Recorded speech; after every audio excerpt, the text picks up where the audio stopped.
Hello, I'm Glenys Bridges. And I'm Rebecca Morris. And today we're going to have a conversation about the most frequently asked questions when somebody's choosing a course, which is a huge decision. We have a lot of people asking the same questions, and we thought this would be a really good opportunity for us to answer those questions for you in a different format. One of the important things to us is the relationship that our tutors have to their students. And for that reason, although we might refer to tutors, the actual role is a role of coach. How would you explain the role of the coach stroke tutor, Becki? So over the years, we've really taken on board of the needs and the necessities of what we would class as a coach rather than a tutor. And both Glenys and I have experienced a lot of the information that what we're actually passing out to our students have experienced themselves. So with that in mind, we do spend a bit of time asking or even offering that support while we're actually going through the course as well. Yeah, it very much is a partnership, isn't it? Because you have the student and you have their appointed coach or tutor. And then beyond that, we have verifiers within the company and verifiers from the exam board. So we've got the huge education framework. But what we want to make is that really comfortable link between the learner, who may have all sorts of past learning experiences that haven't been enjoyable for them. What we want to do is give them an opportunity to work out how they learn and then have a little bit of control over the way that the learning experience rolls out as they go through the course. So that, I think, is one of the most important things to you and I, and also to Emma, who's very much of the same mind, and Jill, who are the tutors that lead the areas for reception and care coordination. So that to us is really important, that we know what's delivered to each student because people are different. And one of the things that we offer you is one-to-one learning all the way through your course. There isn't going to be a time when you spend a lot of time thinking, well, this is nothing to do with me, because it's all to do with you. And if it's something that you don't feel needs to be included, you need to mention that to your tutor, who will explain why it's there. And if she agrees with you, then we can find a way of circumnavigating it. But all the way along the line, the student is at the centre of everything that we do. We're very much a student-centred company, aren't we? We offer a wide range of courses. One of the questions that we're often asked is, do I have to do the introductory course? How do you answer that, Becki, when you're asked that question? Most of the time, I do find that our students come into this completely unaware of what times they have to spare, what level of working is going to be expected of them.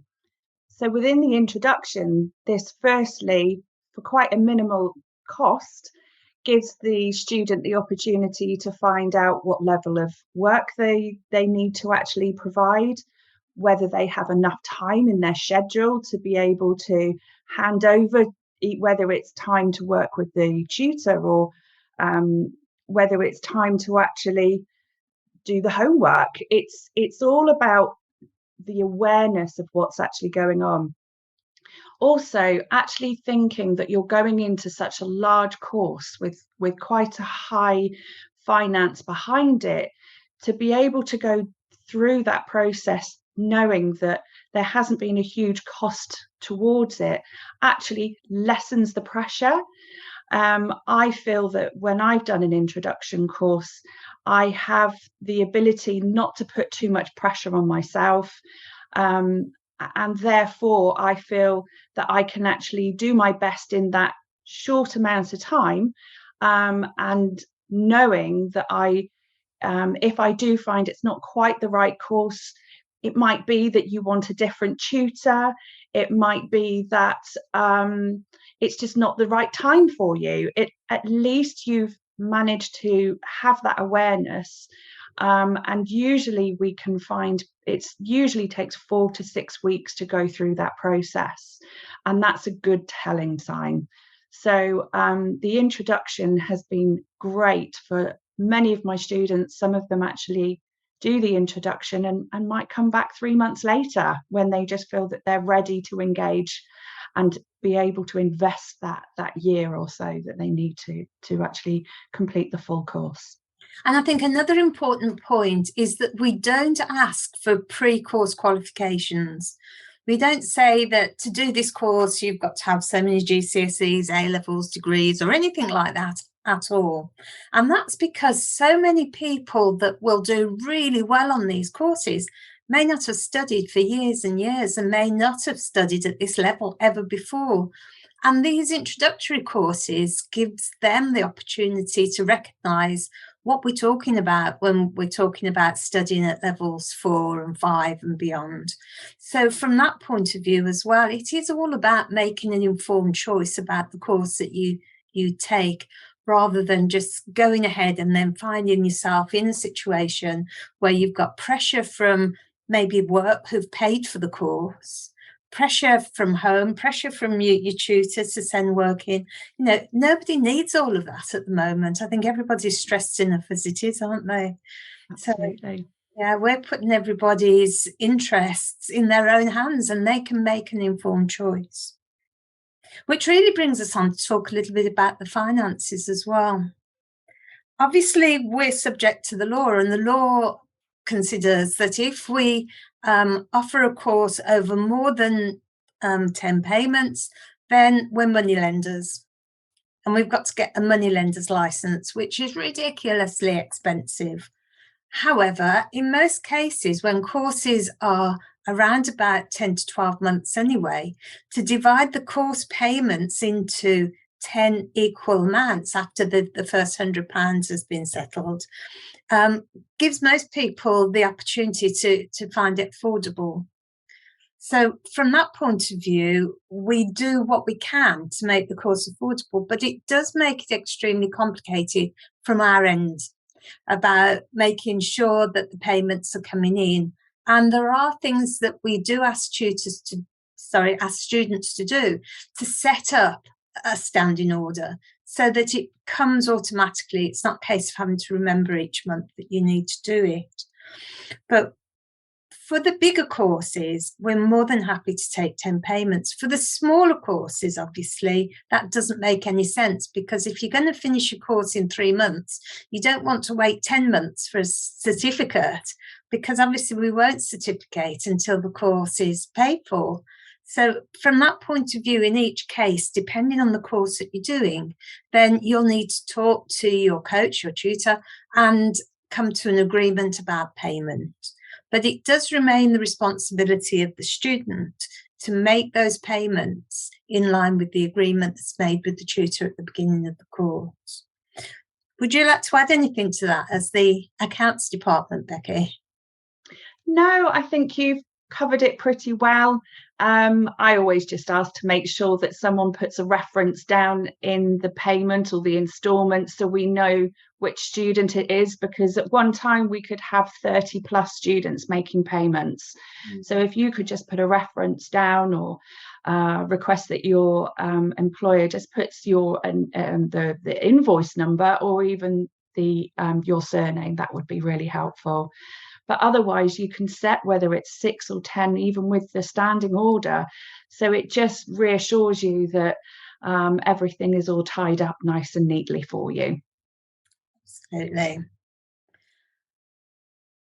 There are other important questions that need to be answered. I think in many cases, people have got real concerns about whether the IT they've got is going to do the job. And I think that probably is the one thing that can be a very considerable barrier, because it is not. And I've never, in all the years I've been teaching this course in this format, ever had anybody that's done well trying to do the course on their phone.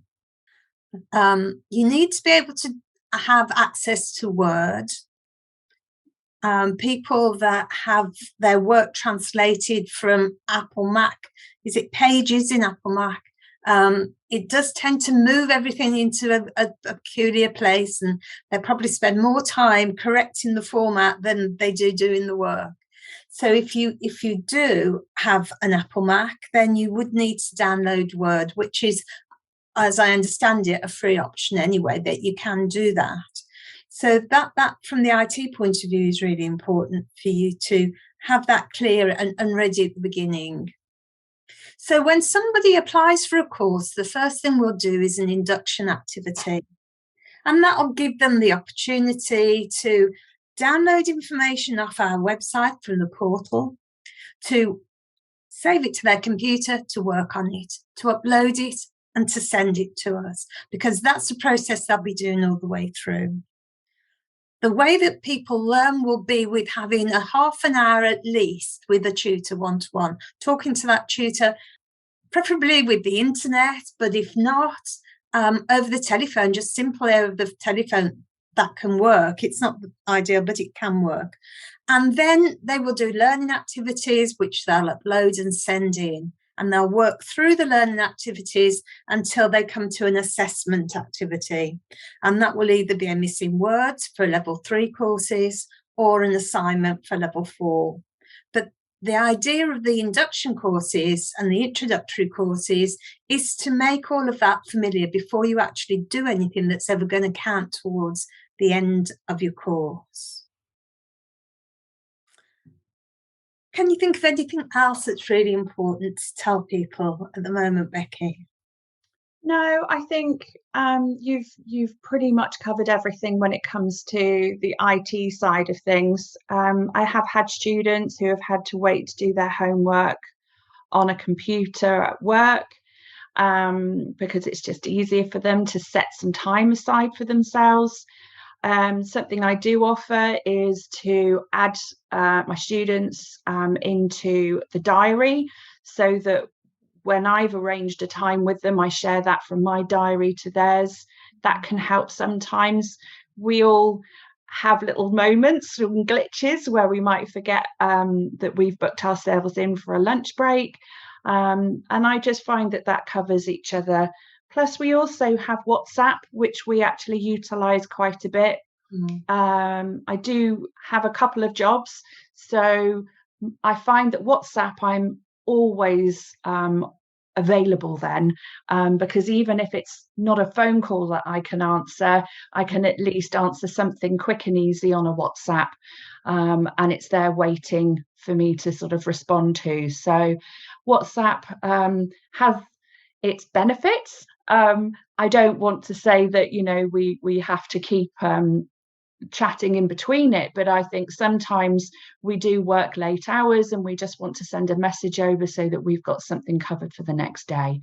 But other than that, I think IT is pretty straightforward, and again, with the introduction, that gives us the opportunity to try it out and make sure that it's right for you as well.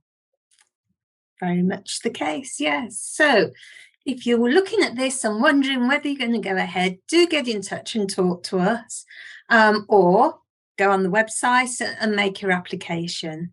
Either way, we're really looking forward to meeting you and to having you as part of our family of students.